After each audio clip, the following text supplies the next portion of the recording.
भक्त बाबा के दरबार में जाकर से लगा कर कहता का कि दरबार तेरा दरबार में एक खास अहमियत रखता है और उसको वैसा मिल जाता है जो जैसी नियत रखता है। बोल सच्चे दरबार की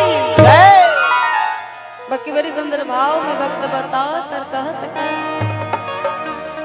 कि पिया रंग धोती चढ़े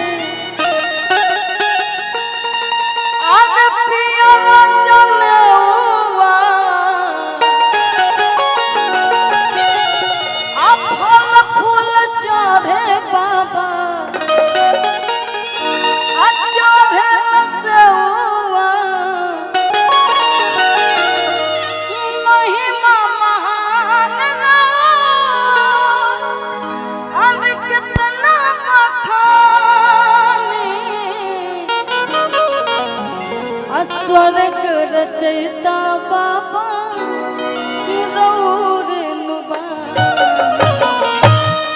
कि पिया रंग धोती चले पिया रचने हुआ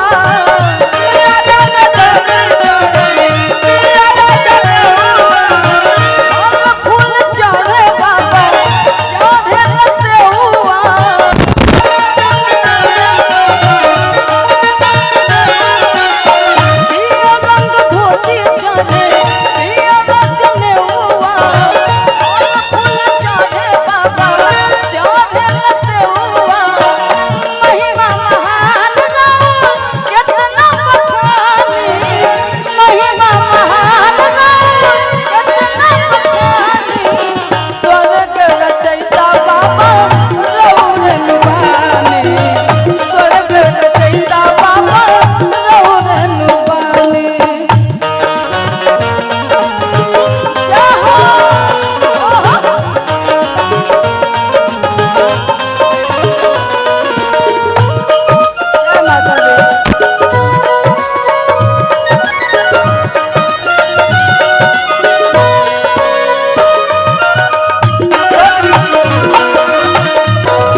स्वर्ग रचयिता बाबा